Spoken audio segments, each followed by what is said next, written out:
Buenas tardes. Primero quería agradecer a los organizadores por invitarnos.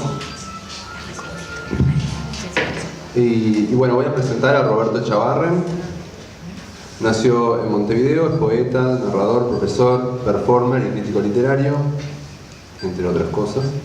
Ha alternado su producción personal con el trabajo de antólogo y editor, sobre todo a través de la editorial La Flauta Mágica, que dirige. De su extensa bibliografía sobresalen los libros de poemas Animalacho, Aura Mara, Central Asia, por ejemplo, novelas como Ave Rock y El Diablo en el Pelo, varios conjuntos de ensayos como Fuera de Género y Arte Andrógino, y el viernes, me cuenta ahora, se editó este libro que se llama Archipiélago y reúne 3 cuentos, 3 relatos en realidad bastante extensos, sobre todo el último. Bueno, quería empezar leyendo una cita y capaz que la podemos comentar. Es en realidad del diccionario abreviado del surrealismo, la entrada que dice sexo. Es bastante difícil, así que si me equivoco no es mi culpa. Es una cita de Jean-Pierre Brisset y dice así: el antepasado no tenía nada de sexo aparente. A su llegada comenzó a desarrollarse la palabra para alcanzar casi una perfección entre los seres de primera formación. Aquello dio lugar a sensaciones sorpresas. ¿Qué es eso? Exo. ¿Sabes qué es eso? Eso exo. Eso es un sexo. ¿Sabes qué es? Eso exo es. Sexo es este exceso. El sexo fue el primer exceso. Causó y causa todos los excesos. ¿Qué tengo? ¿Qué tengo? ¿Qué tengo? ¿Qué tengo que es? ¿Qué es esto? ¿Qué eres? ¿Qué ¿Qué quieres tú? ¿Qué quieres? ¿Qué tengo que es esto que tengo en? ¿Qué tengo que sexo tengo tiene? ¿Qué es sex? Bueno, lo importante me parece de esta cita es que de alguna manera pone en primer lugar la palabra y es algo que es muy interesante. Si ustedes recorren la prosa, sobre todo de Echavarren, hay una alternancia entre palabras rioplatenses, podemos llamarlo, para nombrar la cosa, digamos, es decir, las genitales. Pero también hay palabras más castizas y palabras centroamericanas. Y me gustaría empezar como por ahí, ¿por qué esa ida y vuelta entre distintas formas de nombrarlo? Y hoy Restucia hablaba justamente de la apología del carajo, y entonces ahí también hay como una especie de antecesor ilustre de los nombres. Ya. Bueno, buenas tardes, gracias por estar por acá. Bueno, yo creo que la escritura implica siempre un juego con el idioma, en el cual, digamos, uno trata de variar, de hacer, digamos, diversas tiradas, ¿no? Como decía Mallarmé, de tirar los dados. Por lo tanto, salen combinaciones diferentes. En cada momento, una cierta palabra tiene una cierta resonancia en una cierta situación narrativa o dramática. Y en cambio, otra palabra que de repente denomina la misma cosa, pero sirve mejor en otro contexto o dependiendo del parlamento, del personaje que habla, ¿no? Etc. Uno de los escritores que más admiro de Estados Unidos es Raymond Chandler, y siempre me fascina, leyéndolo en inglés, su capacidad de hacer de cada frase, de cada párrafo, un acontecimiento verbal realmente, encontrando la palabra slang, dándole vuelta, haciendo juegos de humor, etc., ¿no? Entonces, como rompiendo esa situación ya como anquilosada del lenguaje, como si fueran piedras que se despegan unas de otras y al resonar producen otra cosa, y esa creo que es la resonancia literaria.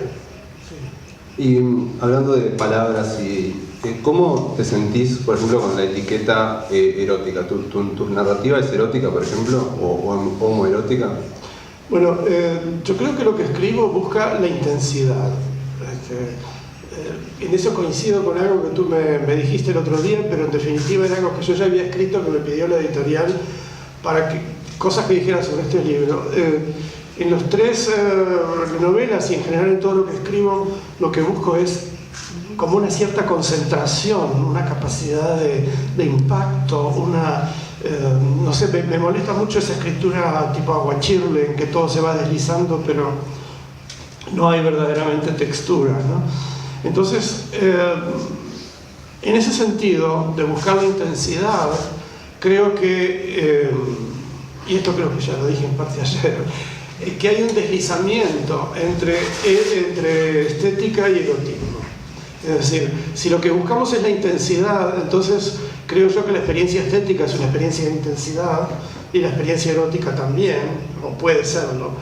Y en todo caso, entonces, hay un punto de conmoción, de esa especie de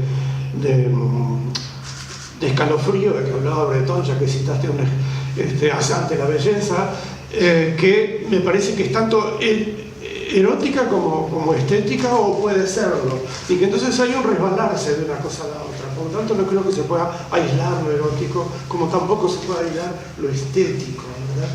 Y creo que alguien puede tener una emoción tan intensa haciendo surfing, por ejemplo, y en este juego de peligro con la naturaleza, de deporte extremo, que teniendo un encuentro erótico que sea absolutamente maravilloso, etc. Bien. En estos relatos también hay una búsqueda, pero, o sea, hay como Deleuze, como que en alguna cosa que decía Deleuze, ¿no? De decir soy homosexual, por ejemplo, es como el comienzo, no es el final de nada. Claro, sí, sí. Y eso pasa mucho en estos textos, que a partir de ese envión es que se da todo el relato. Sí. ¿Se construye? ¿Es distinto construirlo desde ese punto de vista? Bueno, yo creo que hay una manera antigua de enfocar un ingrediente homosexual en la narrativa, que sería, para poner un ejemplo, por ejemplo el de Cortázar en los premios, es decir, que hay toda una elaboración y una serie de innuendos y de sugerencias, y al final se revela que la persona era homosexual, ¿no? Y que además en el caso de Cortázar eso produce vómitos y todo lo demás. Y después también, dentro de ese contexto, de ese marco, generalmente el homosexual muere, porque evidentemente es un destino que no es posible en cierto contexto. Bueno, en mi caso creo que es justamente lo inverso. El punto de partida es lo que hay, es decir, la homosexualidad, como puede ser la heterosexualidad en cualquier otra narración. No hay por qué especificar esta es una narración homosexual siquiera. Es un punto de partida como otro, ¿verdad? Puede ser un cleptómano, un homosexual o lo que sea, pero es algo que se asume como una posibilidad desde el comienzo. Por lo tanto, lo que pasa después es una exploración, pero no es llegar a decir que alguien es homosexual o etc. A mí me suena, por ejemplo, que a veces se habla de cierta normalización, porque uno dice, bueno, esta serie es muy buena porque normaliza, porque tiene unos personajes que son homosexuales, etc. Y que están como al mismo plano, digamos, que nosotros, pero en realidad nunca es realmente así, ¿no? Porque yo creo que al revés, la sexualidad siempre debería estar problematizada, ¿no? O sea homosexual o no. Sí. No sé si estás de acuerdo con eso. Sí, estoy totalmente de acuerdo con eso. Entonces, ¿cómo te sentís en ese sentido con, por ejemplo, lo que se llama la literatura queer o ese tipo de etiquetas o géneros? Bueno, vuelvo un poco a lo que dije antes. Si se trata de lograr la intensidad, entonces nunca va a estar normalizada la cosa que aparece ahí como problema, ¿no? Hay algo que está problematizado, algo que no funciona, pero no es que alguien sea homoerótico o no, sino los problemas que esa persona tiene en cierta aventura vital en relación a su destino. Entonces, no sé, me parece que normalizar puede significar banalizar. En todo caso, a mí no me interesa banalizar. Me interesa mostrar experiencias siempre singulares. Si esa singularidad implica homosexualidad o no, pero bueno, en mi caso, creo que todo lo que escribo provoca incomodidades, ¿no? Incluso hay un problema de circulación, porque si uno escribe una narrativa abiertamente gay, directamente gay, por ejemplo, la novela mía que se llama El diablo en el pelo, que es sobre la prostitución masculina en Montevideo, bueno, uno puede pensar, ¿eso puede atraer a otros homosexuales? No, porque los otros homosexuales leerán cualquier otra banalidad o irán a ver cualquier otra película estúpida y no van a ponerse a leer ese libro. Y los que no son homosexuales para decir, ay, esto me rechaza porque yo... Entonces, a mí no me interesa algo así como vender la obra en función de si eso no es gay. Vender la obra por lo que la obra puede tener de desafiante, de interesante, como planteo, como problemática. Pero me parece que en ese sentido está abierta a cualquier lector, de manera que de antemano el lector no debería decir esto es para mí o esto no es para mí. Creo que esa es otra dificultad que crea escribir una narrativa homoerótica, ¿no?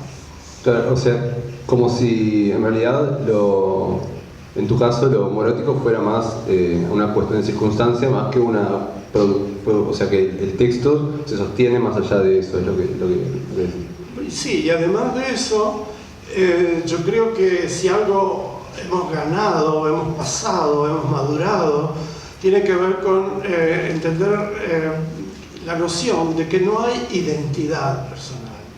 Es decir, toda identidad es una construcción social, una serie de convenciones. En la medida en que nos demos cuenta de eso, creo que podremos tener la chance de ser más libres. Es decir, cuestionar la identidad me parece que tiene que ver con un aprendizaje de la libertad. Entonces tampoco es interesante encasillar a los personajes. Y de hecho en los movimientos gays, sobre todo de Estados Unidos y también acá, se dice, bueno, identidad gay masculina, identidad gay más femenina, el travesti, el doctor, no sé qué, y se crea una serie de casilleros y de identidades suplentes, que nunca terminan, porque siempre estamos obsesionados con marcar identidades. Y creo que lo contrario es lo que a mí me interesa marcar o señalar, y en ese sentido me ascribo al pensamiento de Foucault y de Deleuze, a un cierto pensamiento francés, que va en contra de cierta ingenuidad con respecto a lo que serían las identidades. Entonces una lucha por afirmar el homoerotismo no sería bueno que pasara por una afirmación enfática de identidades fijas. Creo que eso en sí mismo ya es falso y que no vale la pena defenderlo en absoluto. Claro, ahora pienso por ejemplo en cómo se ha leído, ¿no?, al Marqués de Sade, sobre todo en el siglo XX, como realmente un espíritu ilustrado, ¿no?, en busca de una libertad total, y justamente su preocupación vendrían a ser todas las tendencias sexuales, por decirlo de una manera, no naturales, ¿no? O sea, quiero decir, lo no natural para la época. Y creo que ahí está también esa búsqueda que decías y que te vincula también con ese siglo XVIII que me parece que te interesa mucho también. Sí, un amigo mío, Rodolfo Nostroza, el poeta peruano, murió el año pasado. Su libro, que a mí más me gusta y que inició para mí toda una nueva etapa de la poesía, se llama Contra Natura y ganó el premio Maldonor en 1970. Para mí ese es el comienzo de una nueva poesía que va más allá de lo coloquial, va más allá de la poesía política, entre comillas.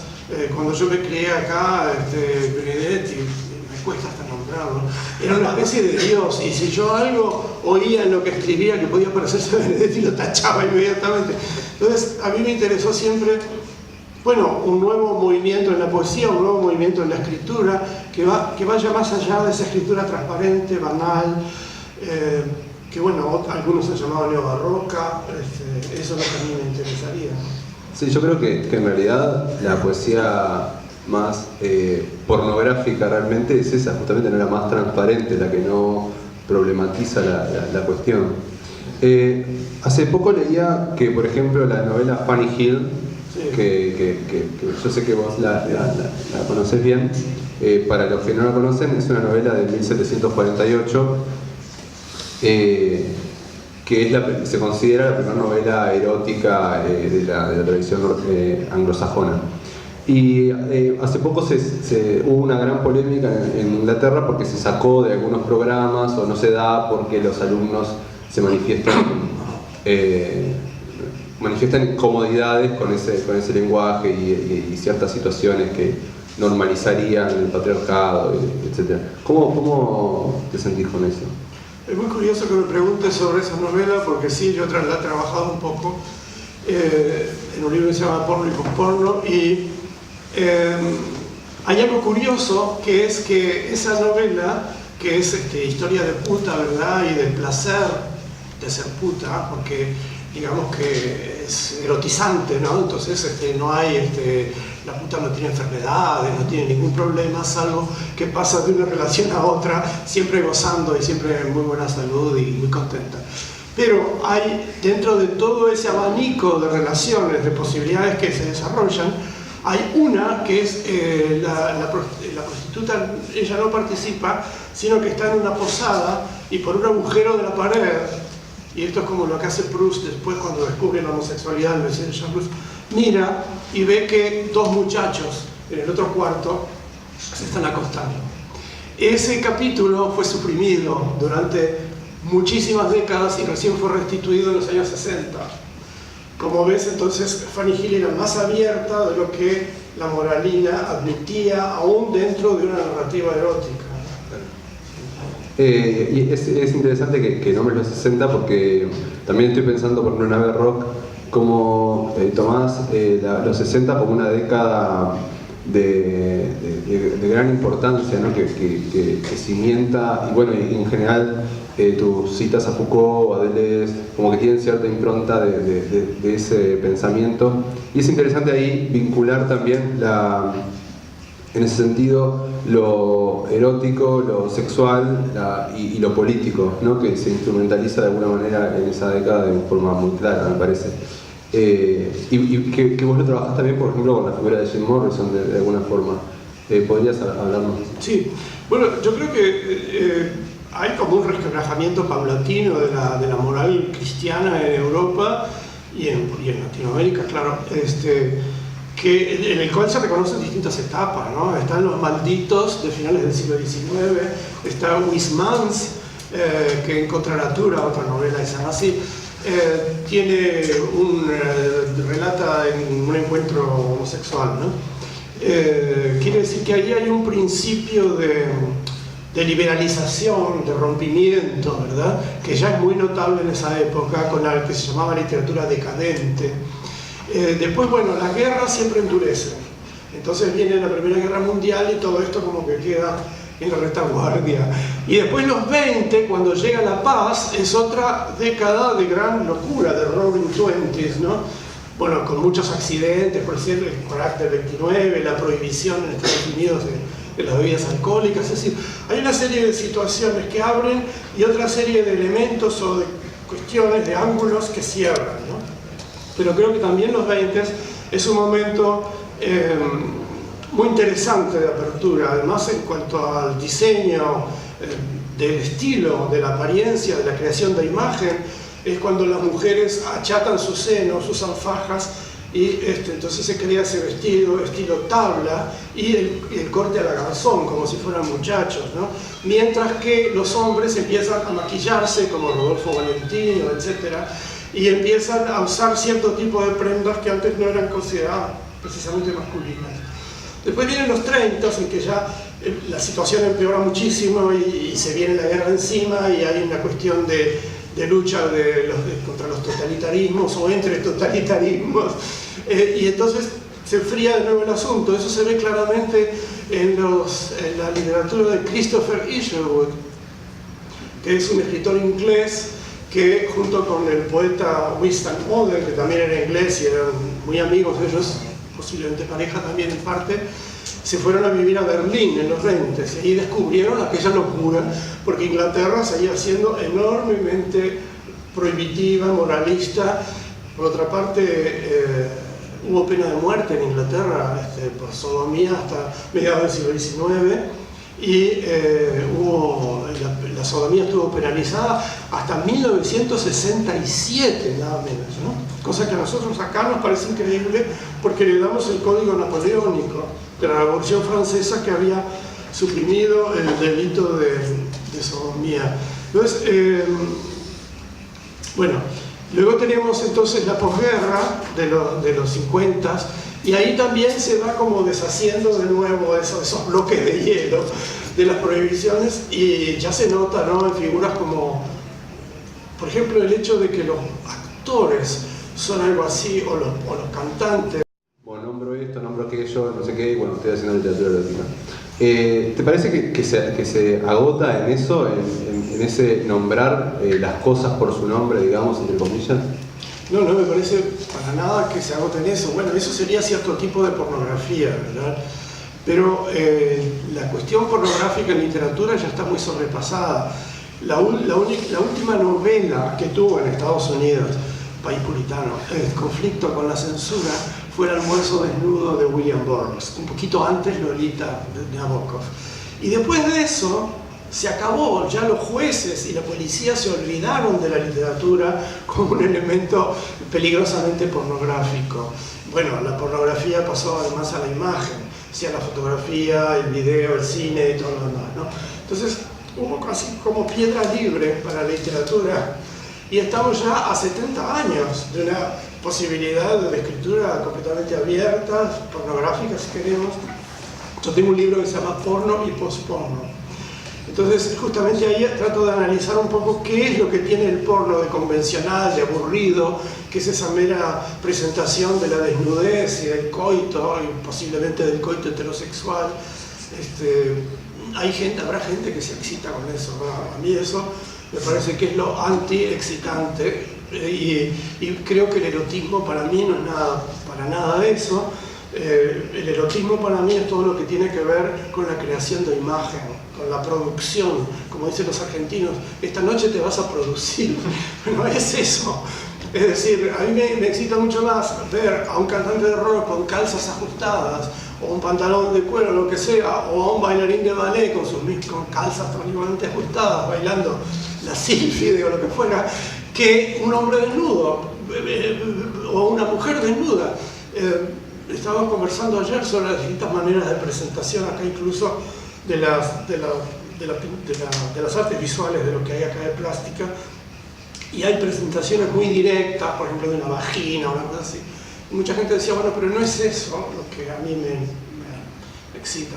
Para mí lo que es excitante es todo lo que es ropa, pelo, maquillaje, joyas, actitudes, comportamientos, maneras de actuar, todo eso que construye, un estilo. Y yo diría un estilo, si consideramos el estilo como una intensificación, un estilo opuesto a la moda. Que la moda es, o suele ser, nada más que una repetición, ¿verdad? Un hombre es un hombre, es un hombre, mujeres, entonces siempre habrá variantes del diseño, pero siempre estará el modelo femenino, el modelo masculino, etc. Y a mí me parece que el estilo es, y esa es la posibilidad que tiene, el rompimiento. Y además hay una distinción que yo he elaborado también y que otras personas lo han hecho, que es la de estilo callejero. Nosotros, sobre todo a partir de los 60, no sé si ahora tanto se nota, porque tampoco en un país como Uruguay, que es muy aquietado en ese sentido de lo visual, de la creación de imagen, pero digamos que a partir de los 60 se ve claramente que hay un estilo callejero que no tiene que ver con el diseño de moda. Después sí, gente completamente pop y mercantil como Madonna, entonces será vestida por los diseñadores de moda. Pero, o sea, y además siempre hay trasvases entre el estilo y la moda. Pero digamos que grosso modo se puede contraponer, ¿verdad?, la moda como la mera repetición, tautología, y el estilo como lo que rompe esa tautología, lo hace temblar, como un temblor de tierra. Pero todo eso ocurre a nivel de la creación de imagen, no a nivel del cuerpo desnudo.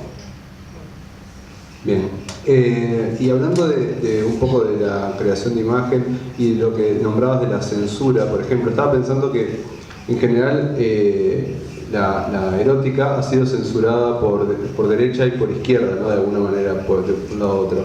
¿Te parece que de todos modos, en general, bajo el mismo título, ¿no?, de inmoral, ¿no? ¿Te parece que de todos modos la literatura tiene una función moral? Bueno, eso que me decís de que la izquierda y la derecha han tenido una actitud moralista con respecto a lo erótico es enormemente cierto y lo hemos vivido además pagando un precio muy alto, ¿no? Porque cuando yo era adolescente acá en Uruguay estaba por un lado la derecha más o menos católica o lo que fuera, y los colegios católicos, toda esa educación, y por otro lado estaba la izquierda, o cierta izquierda en todo caso, no el tercerismo de Real de Azúa, pero bueno, una izquierda que era en aquel momento muy evidente, mayoritaria, que eran los tupamaros y los comunistas. Ya sabemos que en la Unión Soviética lo menos que se ligaba a alguien por tener una relación homosexual eran 8 años de gulag, si es que volvía, claro. Pero además, no es que se probara que tuvieran una relación homosexual, simplemente era un arma de blackmail, de chantaje.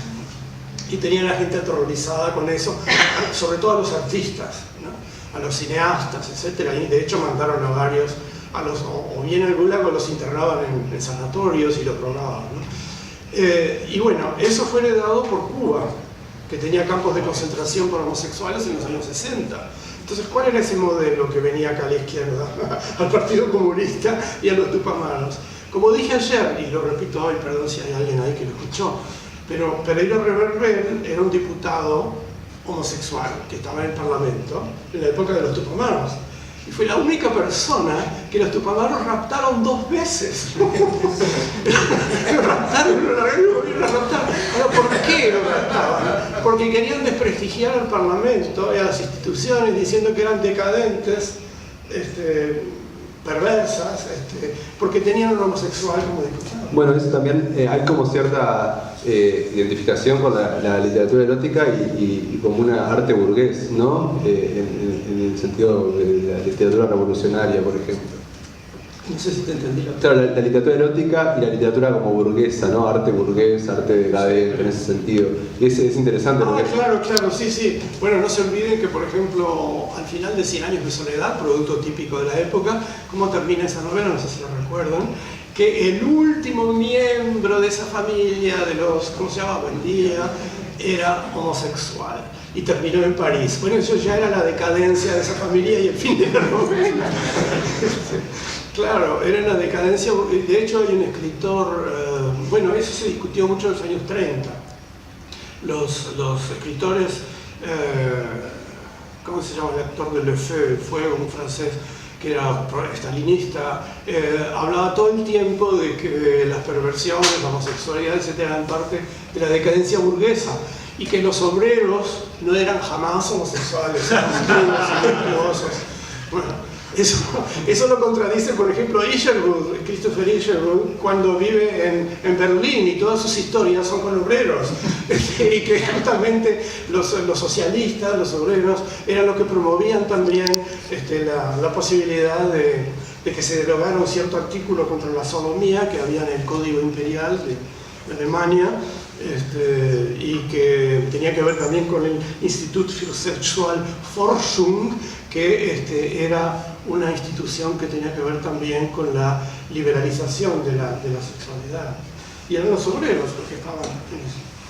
Sí, ahí en la experiencia de Berlín es muy claro, ¿no? Lo que decías de los años 20, hay una libertad casi absoluta, ¿no? Fue muy breve el tiempo. Sí, por un tiempo, y bueno, después pasó lo que pasó. Entonces, a mí también me interesa cierta poética del exceso que hay en tus obras, en el sentido de también apuntar a, por ejemplo, el consumo de drogas que hablábamos hoy y ¿El consumo de drogas. Sí. Y eso también tienes una ligación muy fuerte, ¿no? con cierta apertura que tal vez de alguna manera se viene dando, pero que va compasada con un discurso también muy moralizante. No sé cómo, por ejemplo, lo que hablaba hoy Restucia con respecto a las reacciones con la guía de la sexualidad, por ejemplo, ¿no? Que hubo varias reacciones bastante fuertes, ese tipo de cosas que sí, se la ven. relación entre sexualidad y droga. Claro, sí, también, sí. Y también aplicado a las nuevas leyes que están pasando. Claro, sí. Sí, claro, bueno, eso de la relación entre sexualidad y drogas es muy notoria a partir de los 60. Es decir, el tomar ácido y el después vivir en una comuna y hacer cualquier cosa era parte del asunto, ¿no? Yo viví en Londres hasta el año 74, del 70 al 74, ahí surgió el Gay Liberation Front, la gente vivía en comunas y todo el tiempo tomando ácido y todo tipo de cosas, o opio, lo que encontraran, y también la vida sexual estaba acorde con esta especie de desorden, desorden amoroso y desorden de ingesta, ¿no?, de drogas. Y bueno, en Uruguay, claro, todo llega a traer, ahora no sé, ahora creo que está todo más acompasado. Pero digamos, en mi periplo de vida, digamos, en mi cuerpo histórico, en gran parte de esa vida, Uruguay estaba 30 años más atrás, ¿no? Es decir, Uruguay se puso al día solamente a partir de los años 90, por ejemplo. Pero ahí funcionó, o sea, hubo realmente movimientos muy vigorosos, tanto en relación a lograr que se permitiera la marihuana, que se vendiera libremente, y con respecto también al matrimonio igualitario, etc., ¿no? Creo que y esas dos cosas vinieron juntas.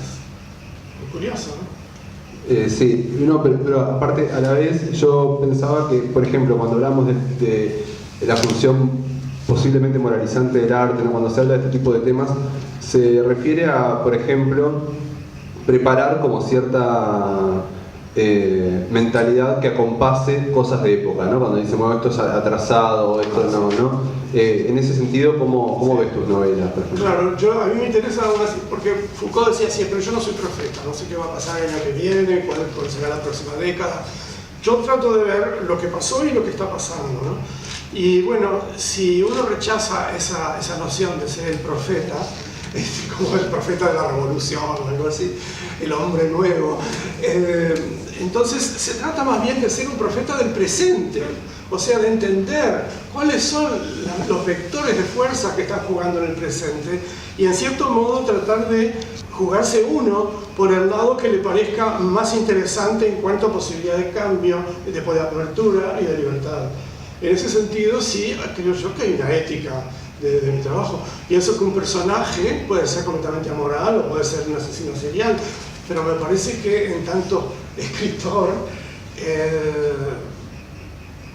tengo una ética, sí, es decir, una ética en el sentido de que elijo qué es lo que voy a hacer y por dónde va la cosa en función justamente de una lectura de vectores que están moviéndose en el presente y que entonces uno trata de dinamizar o de ayudar un movimiento.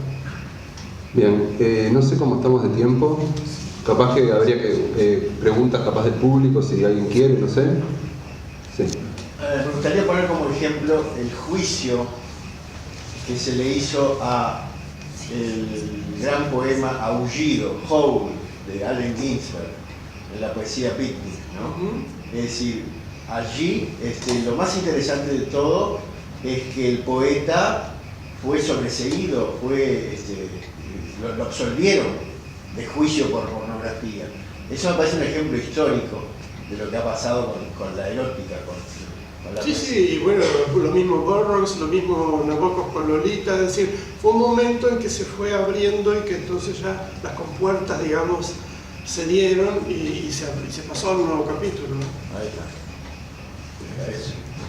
Sin embargo, igual, otra cosa, por ejemplo, en el mundo más de lo más popular, digamos, del arte popular, o sea, lo que más consume la gente, hay bastantes personajes, por ejemplo, cada vez más homosexuales, etcétera, pero es distinto, es muy difícil verlos en escenas eróticas, ¿no? Justamente pocas veces se están besando, por ejemplo, salvo algún beso muy circunstancial. Y eso también habla de cierta como idas y vueltas entre lo que se puede y no se puede mostrar o ver, ¿no? Bueno, pero tú eso te referís a qué tipo de productos, o sea, televisión. Ahora estoy hablando, sí, más a nivel general, o sea. Teatro, los medios masivos, digo. Sí. Claro. Pero yo creo que ahora con Internet y con YouTube y con todo lo que hay, porque no se trata solo de encontrar pornografía en Internet, sino de encontrar posibilidades, matices diferentes de todo, ¿no? De actitudes. Creo que eso se va rompiendo. Me parece que la televisión es como un mastodonte, ahora ya es como que está, no sé, habrá mucha gente que todavía paga el cable, pero a mí me parece que hoy en día tú entras a Internet e incluso las noticias las tenés sin publicidad en YouTube, 2 horas después que la pasan en televisión. Entonces, los medios masivos creo que están perdiendo, sobre todo la televisión, está perdiendo peso, ¿no? El cine, bueno, ¿qué tipo de cine? O sea, muchas. Bien, ¿alguna otra pregunta? ¿Alguien más? Y bueno, para cerrar entonces, quería preguntarte justamente si podrías dar como una especie de, ya que el evento se llama Erótica Oriental, dar una visión un poco más, como si te sentís parte de una tradición nacional o de literatura nacional, o si te ves desde otro aspecto, y cómo, porque por ejemplo hoy también hablaban, ¿no?, de Roberto de las Carreras y como de una cierta linaje, digamos. Sí. Roberto de las Carreras en particular como poeta no me gusta, pero no me interesa mucho. Y además un tipo un poco demasiado aberrante para mi gusto, que además se dedicó a increpar al pobre Julio Rey, el poeta. Pero sí me siento por supuesto ligado a una tradición, concretamente de escritura en Uruguay, que pasaría por Lautréamont, por René Reisig, por Amanda Berenguer, por Rosa Di Giorgio, por otros poetas. Pero además me siento muy vinculado a una tradición más amplia y en particular latinoamericana. Por ejemplo, los poetas que me empezaron a interesar y de los cuales me hice amigo y con los cuales armamos ciertas actividades, etc., fueron tanto argentinos como brasileros, como chilenos. Pienso en Néstor Perlonger, en Pedro Lemebel, en Chile, en Wilson Bueno en Brasil.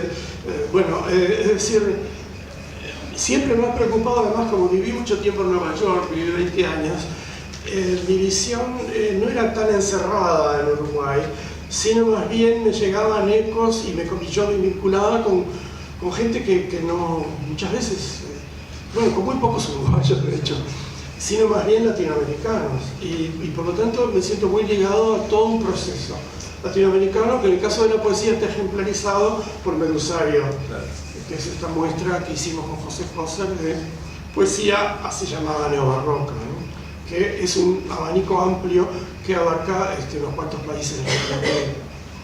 Bien, entonces perdón, sí. creo que es importante salir del país, salir con la cabeza del país, ¿no? Pero eso no es nuestro solo, si uno va a Argentina, hablan todo el tiempo de la nación. Nosotros por suerte no hablamos todavía de nación, pero entonces todo lo remiten a la literatura, todo es argentino, ¿no? Historia de la poesía argentina, antología de la poesía argentina. Entonces están muy encerrados cuando justamente lo que buscó alguien como Néstor Perlonger fue romper fronteras. Se fue a Brasil, escribió en portuñol, usábamos en ese momento la palabra transplatino, es decir, ir más allá, ¿no?, que era un poco lo opuesto de cisplatino, de este lado, que era aquel término con que nos nombraban el Brasil imperial cuando éramos parte del imperio, la cisplatina. Se trata de ser transplatino. Y entonces de salir, creo que por un lado se sale a través de un viaje, ¿verdad?, tomando un avión o tomando un barco, pero por otro lado se sale con la cabeza, y creo que es importante de verdad estar de algún modo relacionado y al tanto de lo que pasa afuera. Bueno, entonces creo que cerrando podemos decir que de alguna manera es como una especie de, me parece, de la erótica, eso de salir del género, salir de la nación, salir de uno mismo, digamos. Salir de los forceps, de la camisa de fuerza, de las identidades. Muy bien, bueno, muchas gracias por venir y quédense.